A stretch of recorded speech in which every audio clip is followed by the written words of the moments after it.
Hello, everyone, and welcome to tonight's class on sketching these vintage snapshots. We're going to be creating a layout in pen and ink using some vintage photographs that I have shared with you all. So you should have three pictures of photographs in your along with the supply list tonight. So we'll be sketching those and creating a fun little implied line sketched layout using, we'll sketch it in pencil first a little bit, and then we'll go over it in pen, and we'll talk about how to keep the pen very minimal using a couple of different kinds of Faber-Castell pens.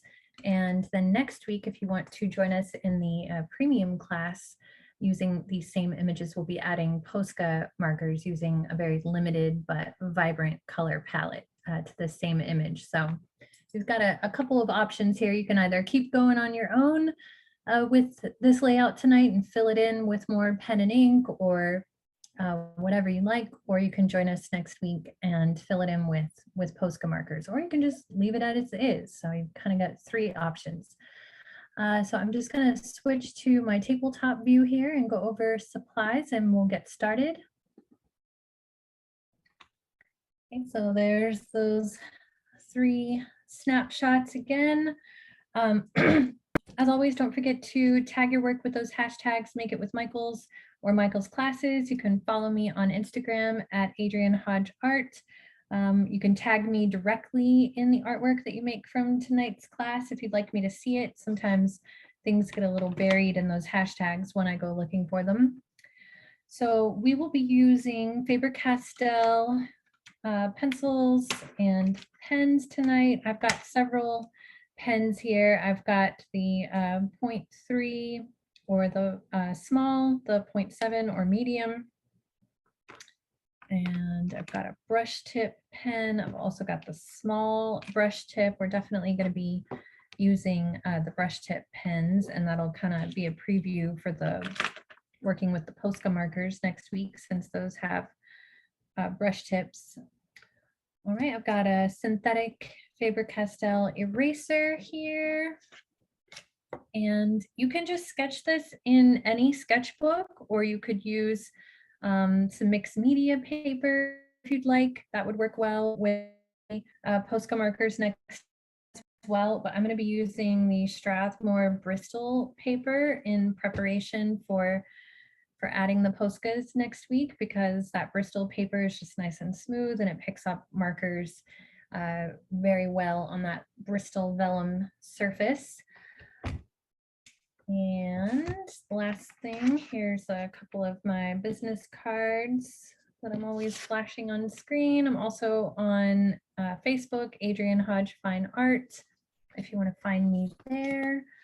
And I have recently gone back to freelancing. I was the studio coordinator for Meta, previously Facebook, and their open arts program here in Austin, which was really fun, but took up a lot of my bandwidth. But now I'm back to freelancing, and so I'm offering private lessons. And if you go to my Instagram page, and I forgot to tell our lovely moderator my Linktree link, but if you follow the Linktree link on my Instagram, you can sign up for private lessons with me if you're interested. I do a free 15-minute consultation for private lessons, or you can just go ahead and book a 60-minute session with me. And a lot of my private lesson students lately have been Michael students, so it's nice to get to know some of you on a one-on-one basis that way.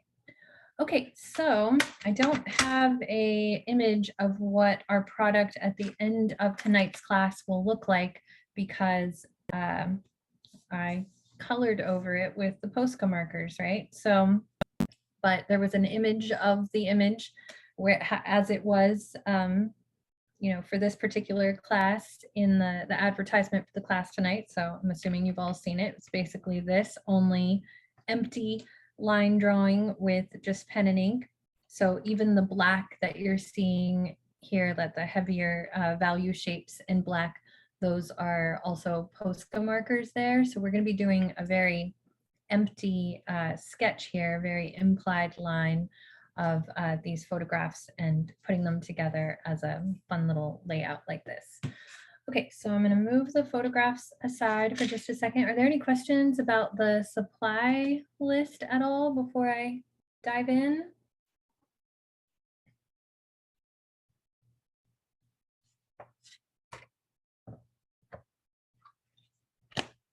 I'm not seeing anything jumping out. I'm going to let our moderator filter any relevant questions for me. So I'm not going to be directly reading the chat because I've just learned after almost 2 years of doing this that I will get too distracted if I start reading every comment. So if there's any questions that are jumping out at you, Nokoria, that you feel like you need to let me know, just interrupt me and I'll address those questions. Sure thing. Thank you so much. Okay, cool. I do see people asking, can you get the supplies from Michael's popping up a lot? Yes, of course. All of these supplies were purchased at Michael's. Should have mentioned that. Okay, so I've got a fresh sheet of this Bristol paper, and I'm just going to grab a pencil here to do the preliminary sketch. The number one question that always gets asked in the chat is, what pencil am I using? And I am going to be using a 2B pencil, but I suggest that you use a much lighter pencil, like a 2H or an HB even, or maybe even a nice little mechanical pencil, something that you can make very light lines with. The only reason I'm using a heavier pencil on screen is so that you can see my lines showing up on Zoom, because I've learned the hard way, if I use the pencil I want you to be using on screen, I will often end up with lines that people can't see. So that's the only reason I'm using a darker pencil than I want you to be using. So you want to keep your lines nice and light so they can be easily erased at the end when we add the pen and ink, unless you want to keep going with using graphite. I am not the boss of you. You can do whatever you want. If you don't have pens, but you have charcoal and you want to just build them in charcoal, you do what you feel is right for you and your art journey here. Okay, so I'm going to do the same layout that I did here in the example, and I didn't quite get every image. Like if I put all 3 of these images down on the paper, they kind of don't line up exactly the same, and that's because I kind of made a tiny mistake but then just went with it. Before I kind of left some negative space at the top, and what I did was I just traced around the photo itself, and then I did the same thing with this one, and then I got down here to the bottom and I realized, oops, I didn't quite have enough space for the third one. But since the third one is very minimal in nature, I just squeezed it in and made it a little more narrow. So this time, just in case you're wondering, if you notice that as we're doing this, that I don't quite have the same shape as the photograph, this time I'm gonna keep it moved up here at the top. I'm gonna put all 3 of them down first, and you don't have the luxury of doing this because you don't have the actual photographs. So what I want you to do is grab maybe a little bit bigger than a Post-it. If you've got maybe some business cards, that would be good, or a little postcard, because these are postcard sizes. Whatever you have 3 of that could fit on your page, you can grab those and we can trace them, or you can just freehand this. You don't necessarily have to trace them, but I thought it was fun to trace it because then I could get this kind of uneven deckled edge to happen very easily. And so I'm just tracing so that I get that kind of uneven deckled edge to happen all the way around the photo, and here I'll shift it down as I go. All right, so that's the first one.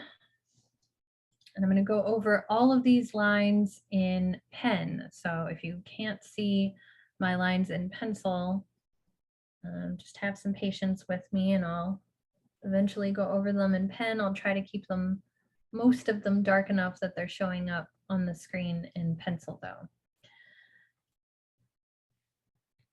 And if you're feeling confident, you can always just dive in with the pen first. I know that's scary, but that is something that I always encourage people to do to build their confidence in pen and ink.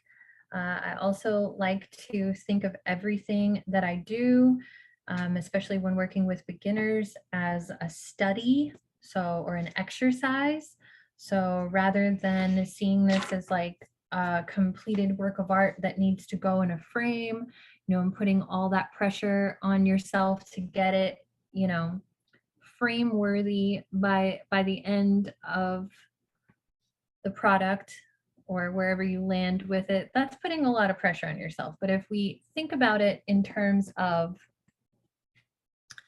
I'm seeing someone say that my volume is kind of low. I'm gonna mess around with my volume real quick and see what's going on, if that makes a difference.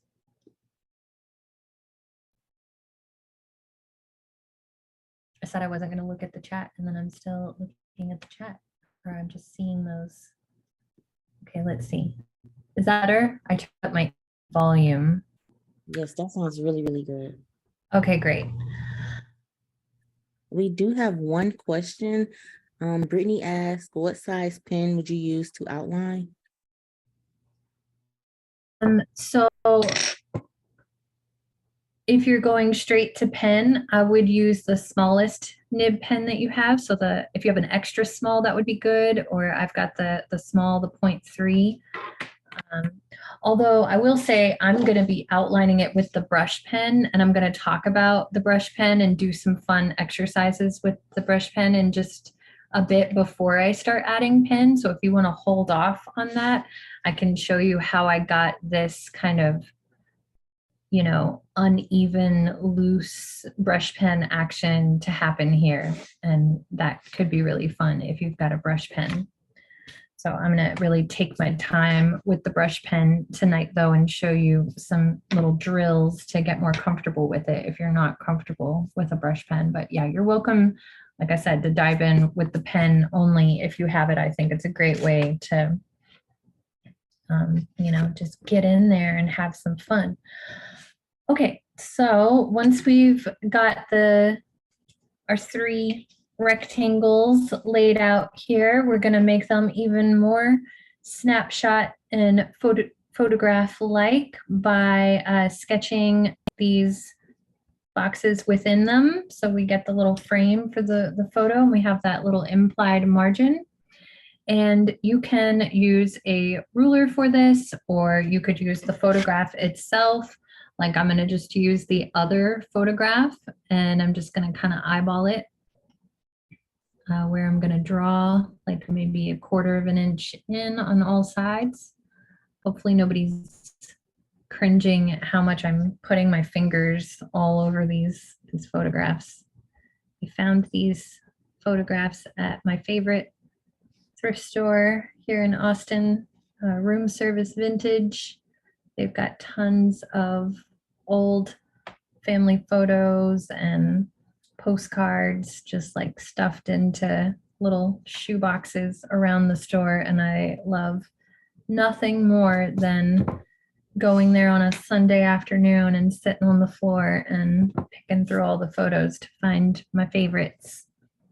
Hi, Adrian. We do have a couple of questions. The first question would be what should they do if they do not have a pen? Is that okay? Yeah, if you don't have a pen, if you don't have a drawing pen, you could just use a regular pen. If you have since we're going to be working with the brush pen so much, if you have a paintbrush and some black acrylic paint or ink or gouache or even watercolor would be fun. You could do the same thing with a paintbrush and some paint.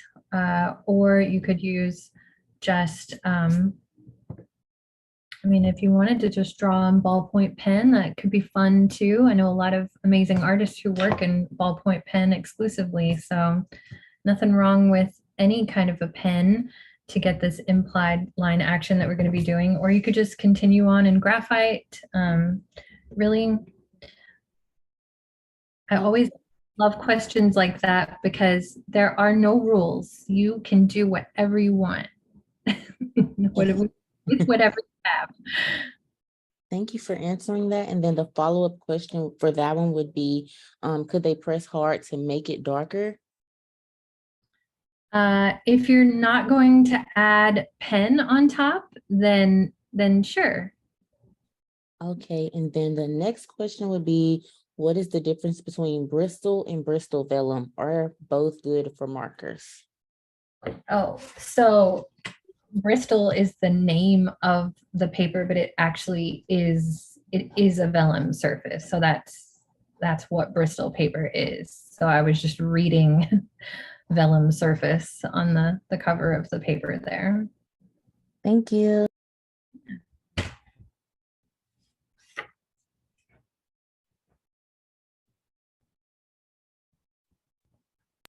And then we have one more. How do they do the 3D squares?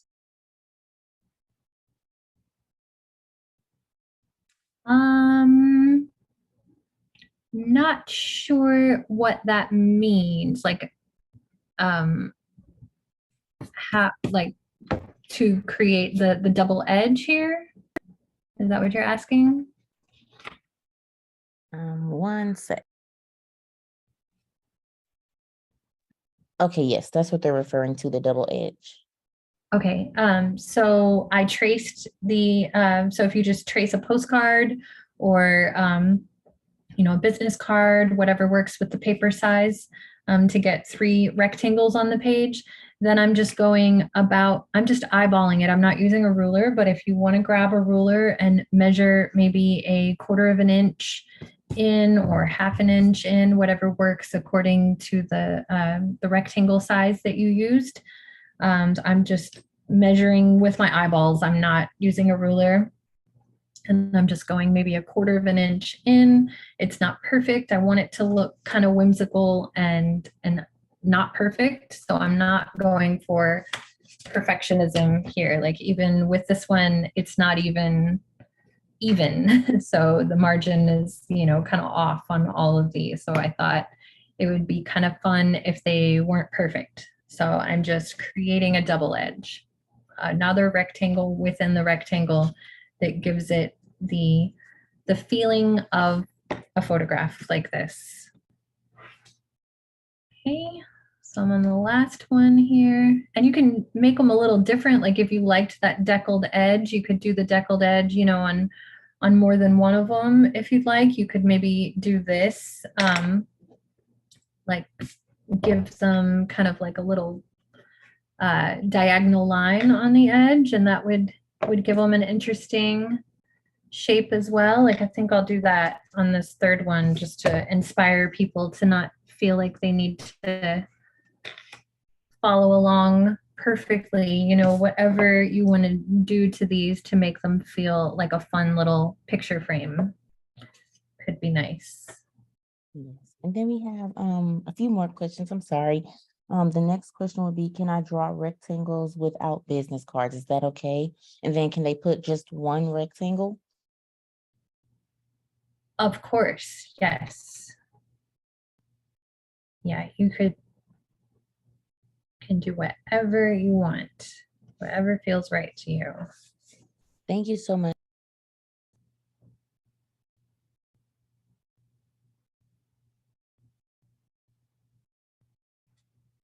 So the point I'm trying to get across is these little frames that we're putting on here are going to be,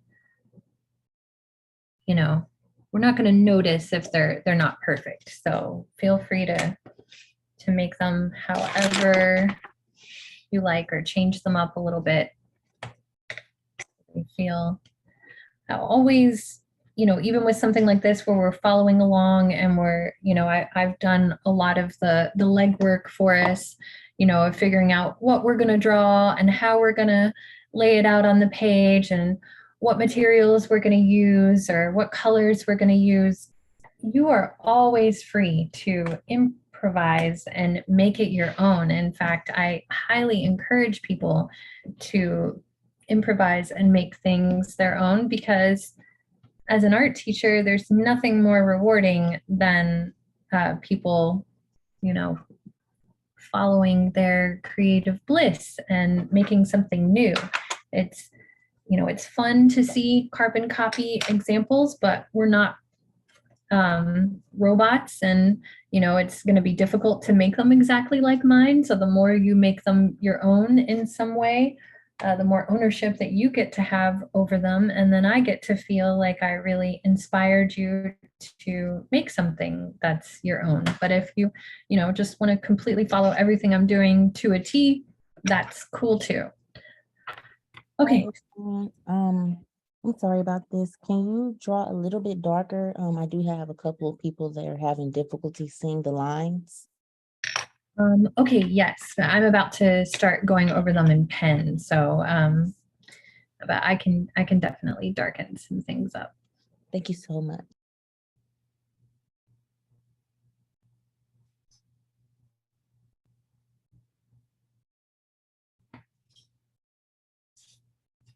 I don't want to go too dark because I would like to be able to erase my lines and have this implied line effect that we're going for. So I'm not going to go too much darker with it.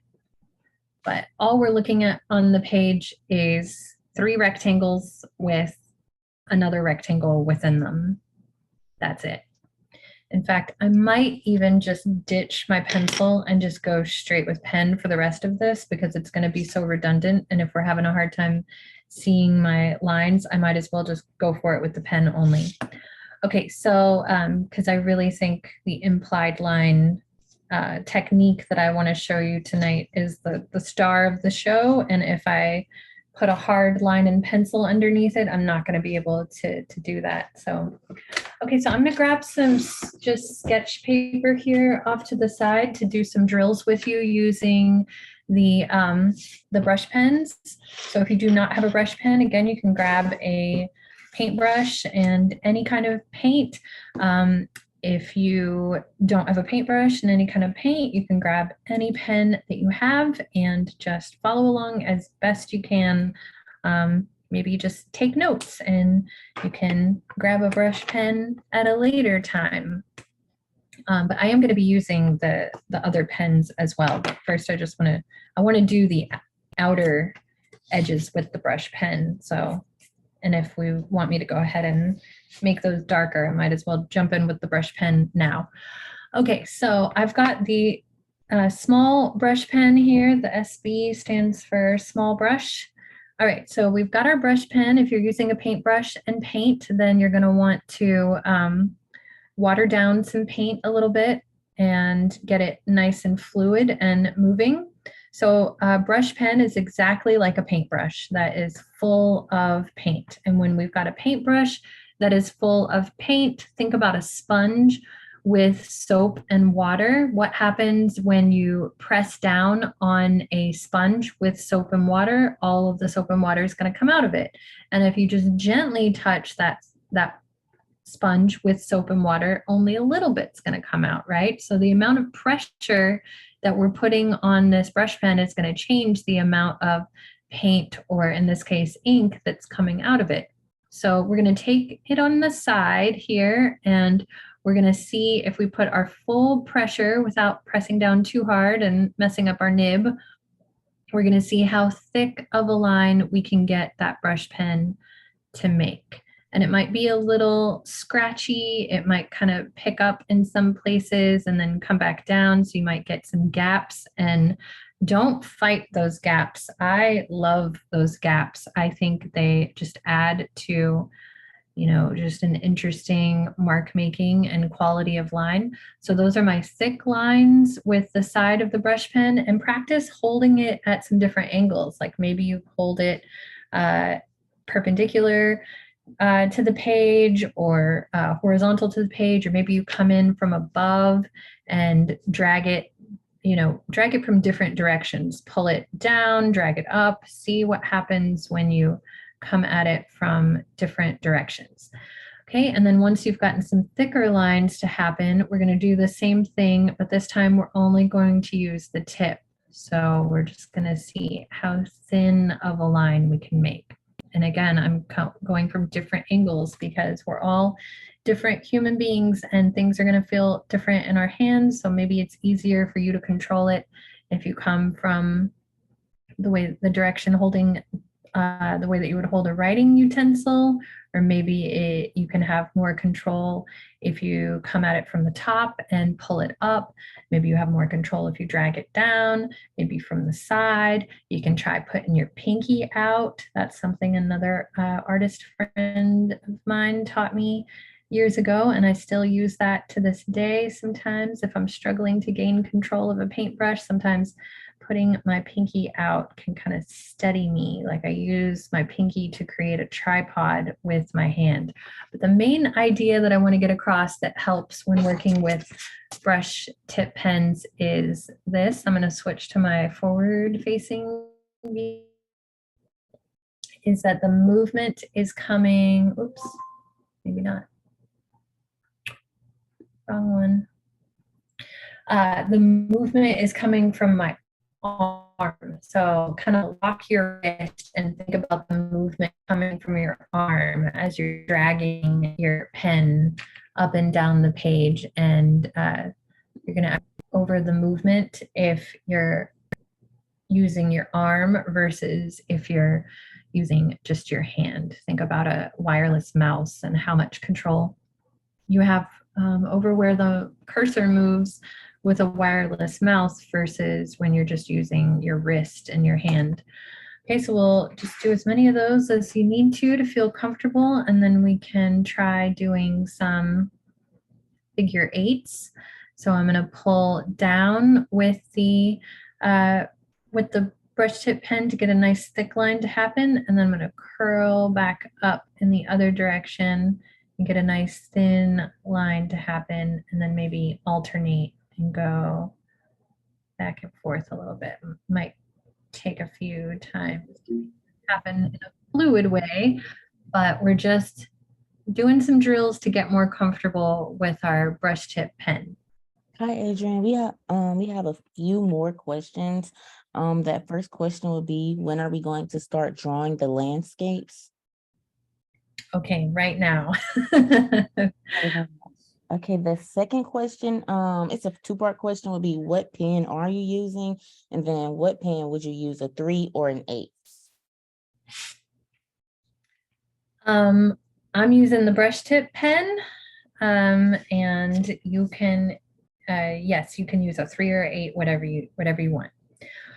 All right, so I can just come back to these outlines if we're getting impatient for the landscape. I'll just come back to them. Let me get these landscapes going. Okay, so we were wanting those lines darker, so I thought I'd jump to the outlines with the brush pen, but I'm just going to dive in. So I'm using the small pen here, and the idea I mainly want to get across is I am not drawing a hard line on anything in this drawing.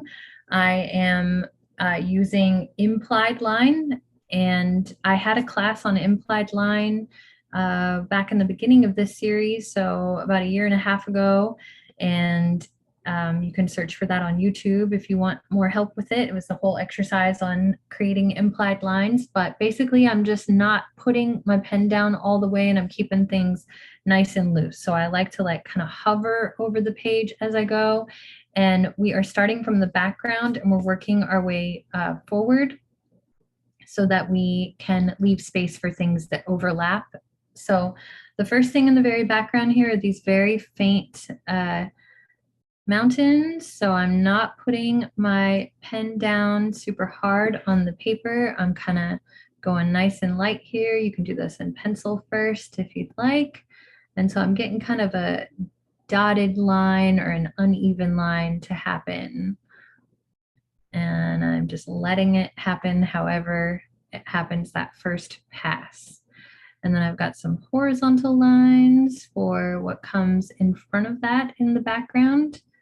And if you want some help with atmospheric perspective itself, you can refer back to a class we had on perspective drawing studies, and I dropped the link to that class in the chat earlier for the moderator to share with you all. But the main idea is that things that are farther away are going to have less detail than things in the foreground.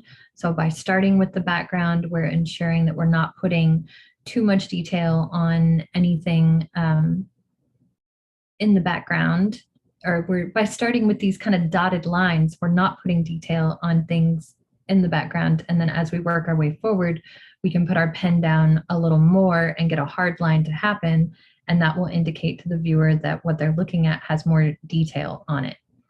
Okay, so now I've already moved on to this next line of mountains and hills. I'm dipping down in the middle because there's this valley down here in the middle, and I'm going to go ahead and just get this zigzag line to happen that I'm seeing at the bottom down here for this path. Maybe it's a road that's coming through these hills.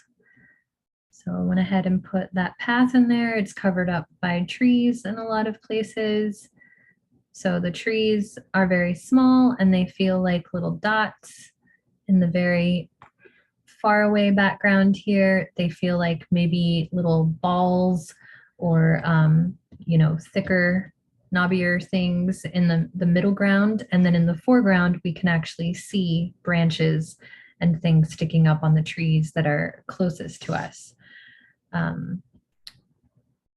Hey, Adrian, we have two more questions. The first one is, would you typically do this in pencil first, then pen, or usually jump straight to pen? Personally, I do jump to pen quite a bit, and I don't do things first in pencil. So it's really just about where you are in your skills. Typically, in a class like this, I would use the pencil first, but since there were so many requests that I draw darker and I wanted to be able to erase the pencil lines, I decided to just dive in with the pen. So you can do exactly what I'm doing with the pencil first, just try to draw nice and light, so that if you're not putting marks exactly where you want them to be, that you're able to erase. Thank you. And then the second one would be, is this freehand drawing? Just because they don't see you tracing anything. Yes. Yeah. Sorry about that. Thank you. That's fine. I'll take it as a compliment that y'all are watching me freehand draw and still thinking I'm using some sort of magical trick here. Okay, so I'm just getting kind of these, you can kind of see how I'm leaving spaces in between. So I'm not putting my pen all the way down. It's kind of like a dotted line.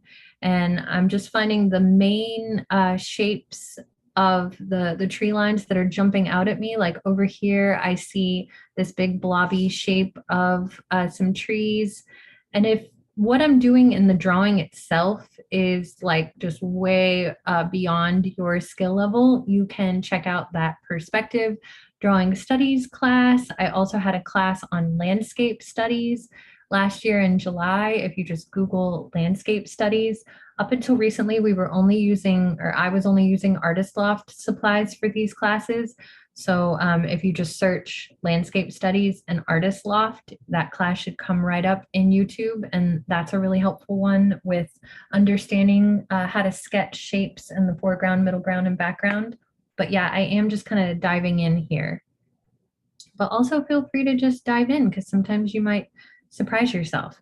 Okay, so I've gotten to the part where things are overlapping here in the foreground. So I'm going to go ahead and put those things that I see overlapping. And this is where I'm going to put my pen down a little harder and create more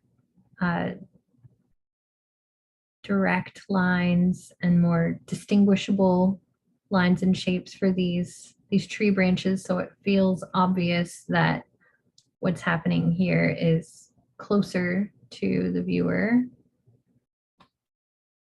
Like I've got this big tree right here in the foreground that's might be kind of hard to see in the photo, but I can see that it's overlapping there. So, and then we've got some bigger, blobbier tree moments.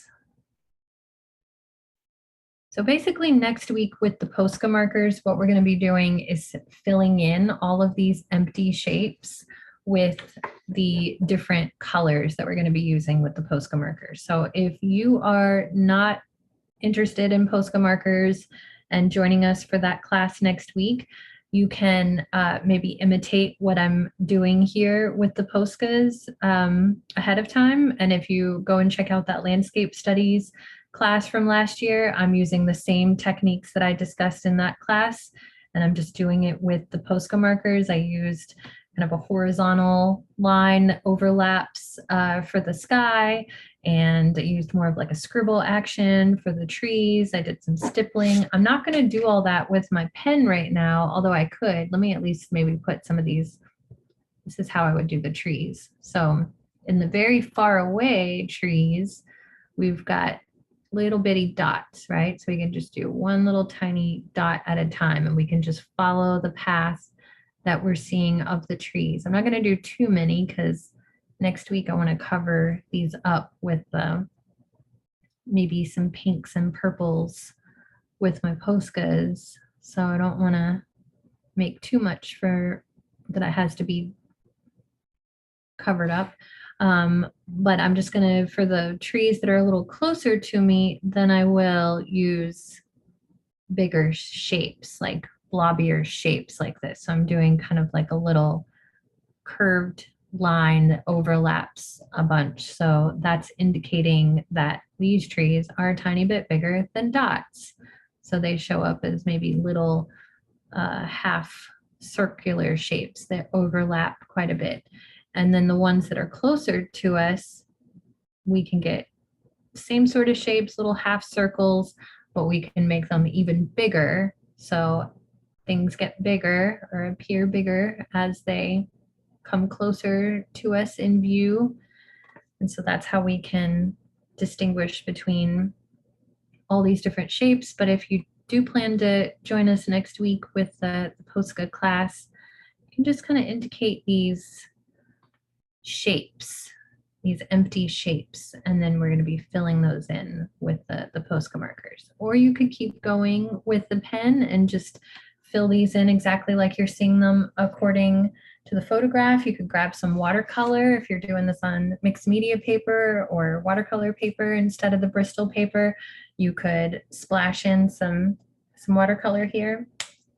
And switch back to my brush tip pen and go ahead and put this outline on here now. So I'm just doing the same sort of thing. I'm hovering like I was to get the implied line, and I'm going kind of quick here, and I'm embracing the gaps. So every once in a while, so I'm going for a thin line, but every once in a while I'm letting my pen come down a little heavy on purpose, and then I'm letting up on my pressure again. So I'm kind of going for this like wonky illustrated style. And I'm going to turn my paper because I can have more control over it if I turn it sometimes, and if I drag it from different directions. I like to switch up the direction that I'm holding it and not hold it the same way all the time. I find that makes it easier for me to control. Okay, and then for the wonkier lines on the outside, these like wavy lines of the deckled edge, same sort of thing. So I'm kind of putting less pressure and then more pressure on my pen so I get it to be thin. I'm gonna actually switch to my larger brush tip instead of the small one because I want it to be a little thick in some spots.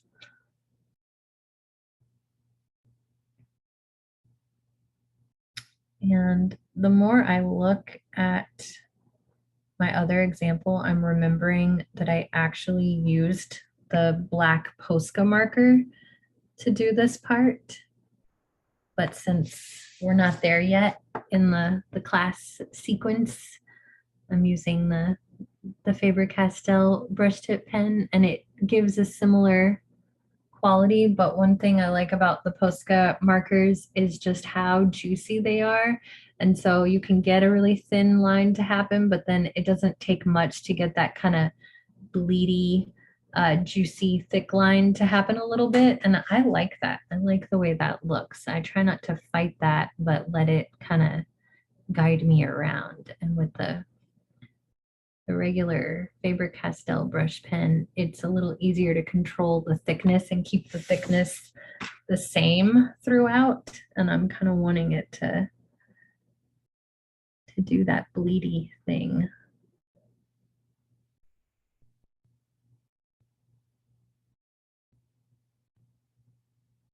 I think as long as I just pick up my pen in a few spots. So see how that kind of gives it like a fun little illustrated feeling.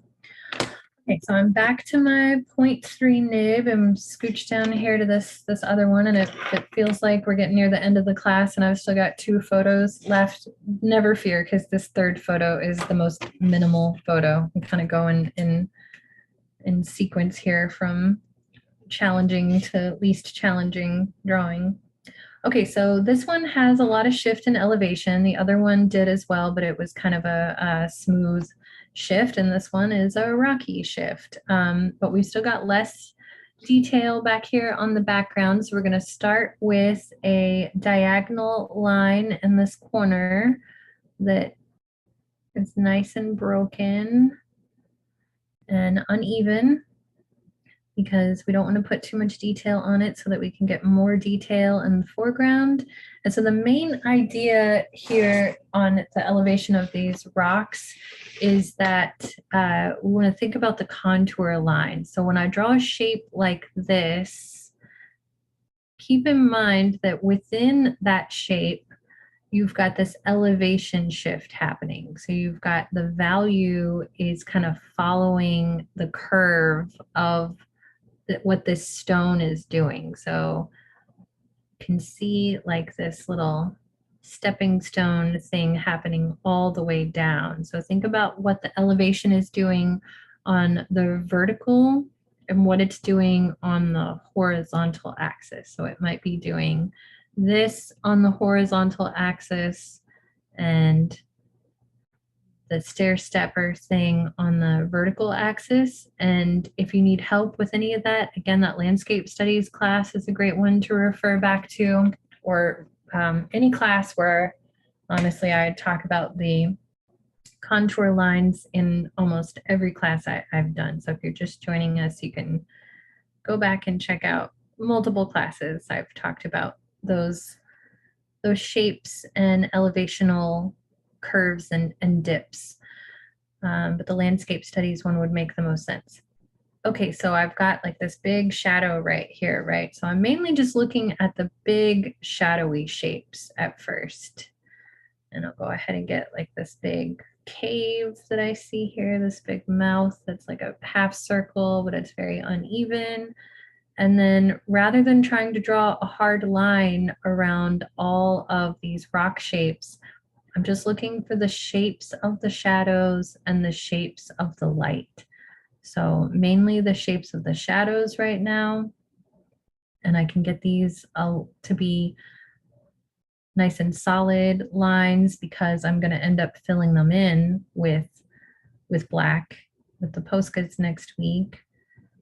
And they're closer to us, so they have more details. And I am kind of shifting the shoreline down a little bit, I just noticed, but you get the shoreline to this little rock that's jutting out. And then this one, oh, I kind of changed the shoreline a tiny bit. Hi, Adrian. We have a couple of questions referring to the Posca markers. Would it be any similar marker that you would suggest just in case somebody doesn't have them? For the class next week, no, the Posca markers are very unique and singular to themselves. They're basically acrylic marker. So if you have any acrylic paint markers, that would work as well. Thank you. And just to confirm, that would mean that the color, like colored pencils, that wouldn't work instead of the markers, correct? You could join that class and use colored pencils, or yeah, honestly, you could use paint or any colors, you know, with that limited palette. You're just not going to get the same effect, and the way that we're going to be layering and blending them is going to be different than what you would do with other materials, but you could certainly follow along with whatever you have. Okay, so I'm just going through and just really putting in the darkest value shapes that I'm seeing. So the darkest shadowy shapes on the side of this cliff, and I'm following the elevation that I'm seeing on the cliff. I'm following what those vertical and horizontal elevational lines are doing. And again, just getting a nice empty implied line sketch to happen. And if you're, you know, not going to join us next week with the adding the color to this, and you want to keep working on this, you could just keep going and layering with the pens, using less pressure in the lighter areas and more pressure in the darker areas. You could use pen and ink shading techniques like hatching, cross hatching, stippling, and scribbling to fill those in. And you could search those keywords on YouTube. We've had classes using all of those shading techniques multiple times in this class, or you could find any of the class that have pen and ink in them. I'm using those same shading techniques. Okay, so I'm just loosely sketching in that the sense or the impression of the main information in this photograph. And now I'll switch to my brush tip pen to get the outlines here on the frame. And again, I'm going for that very implied, illustrated. Hi, Adrian. We have one more question. When you pick out the shadow shapes, does the shadow have a name, i.e. cast shadow?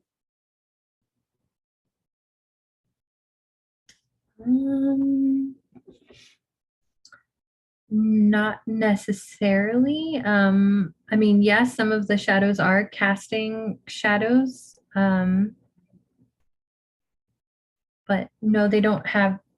I mean, it's just, you know, I do try to think about like the value scale from 0 to 10, and I've talked about that in a number of classes, and I can pull up a quick example real quick here.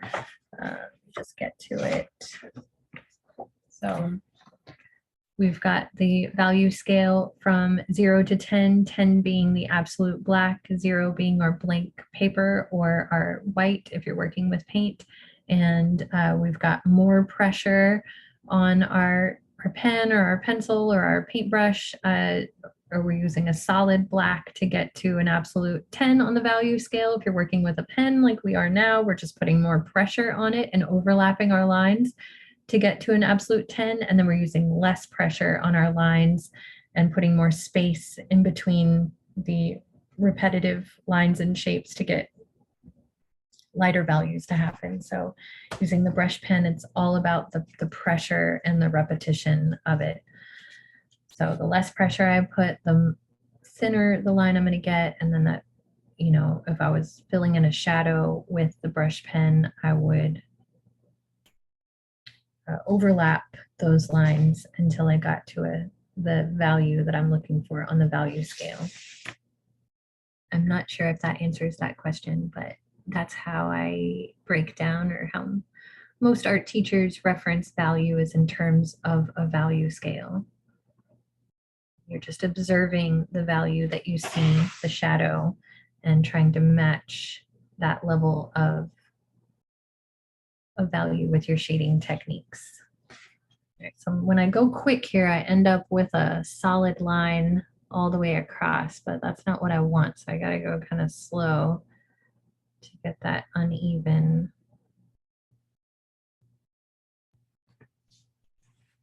business to happen. All right, so for our last image here, it's very minimal and it's, you know, just we've got the ocean here. It looks like the photograph was taken from a boat. We can see more details, more distinguishable shapes and lines on the waves that are closest to us in the foreground in this image. And then the waves that are far away, we cannot see any distinguishable lines or shapes on those because they are so far away. So that's going to be more of like a blob. But with the Poscas, I did kind of exaggerate a little bit and zoom in and like put some lines that were more distinguishable in the distance, and then just, you know, made them more distinguishable in the foreground. But with the pen by itself, and then we've got this little piece of land in the distance. So we're going to keep it nice and hazy because, in fact, next week I'm going to just do pinks. I kind of covered up my line with the pen completely with that pink. That's the nice thing about Posca markers too, is they are pretty opaque. Even that lighter color pink will cover up our lines here, but I still think keeping them implied is good because it signals to us that, you know, even in this stage of drawing, that like that's really far away and we can't see it, and it helps us see the distinction between foreground, middle ground, and background from the start. Or if you were going to just keep working with pen, then you've got a good foundation here. All right, so I've started with the land in the distance, and I'm using those dotted lines so that nothing is too detailed back there at all, because it's very hard to distinguish really anything back there. There might be architecture and buildings, but it's hard to tell since it's so far away. There are a few moments that maybe you could do like some little vertical lines here where maybe I am seeing buildings back there or possibly trees. I'm not quite sure, but I think just some little vertical lines would be good enough. Or if you were filling this in with watercolor, you could use a more transparent color back there, and then, you know, more opaque colors in the foreground. All right, so then I've got the water, and the water does feel much deeper as it's farther away from us here somehow. It could just be the light, the way the light's falling on the water in front of us. I'm going to go ahead and put that line of separation where I see this separation between the water, where it's kind of a lighter, like aquamarine is what it feels like, even though the colors in the photo are very subdued. And then this makes me feel like it's a deeper, darker blue that's happening. But what I used with the Poscas is light blue and then purples and dark blue, some pink highlights for those where the waves are cresting.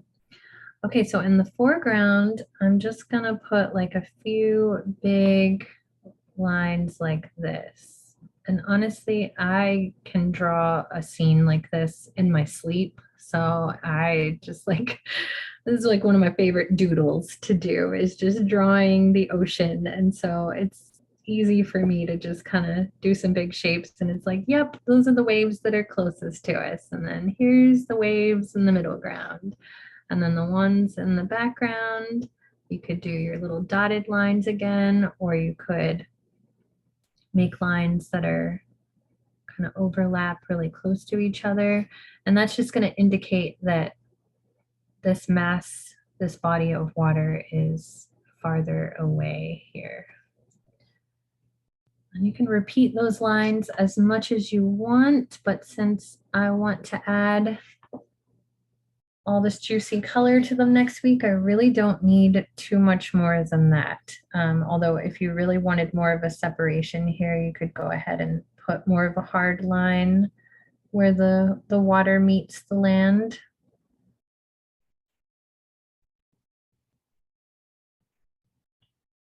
Okay, and then that'll give you more of an obvious separation between land and water there. And then I'll get my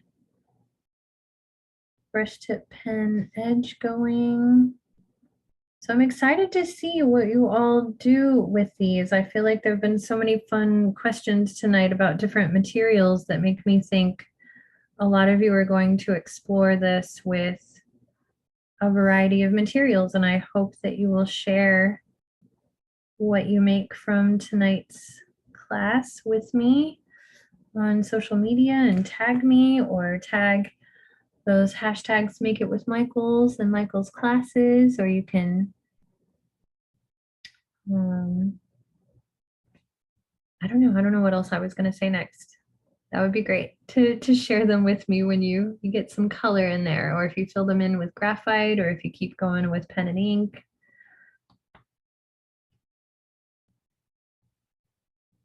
Or maybe you've already started doing that now. I want to see where everybody has landed with this exercise tonight in just a moment. All right, so that is our little sketched layout of these 3 vintage photographs. I'm going to switch back to my camera, forward-facing camera. I'd love to see your sketches where you landed in these, if you want to hold them up, and Nicoria can spotlight you so that I can see your sketches so far. All right, nice. I like how you're starting to add some value in with the pen. Oh, can you hold it back, Barbara, a little bit? So you can see the whole thing.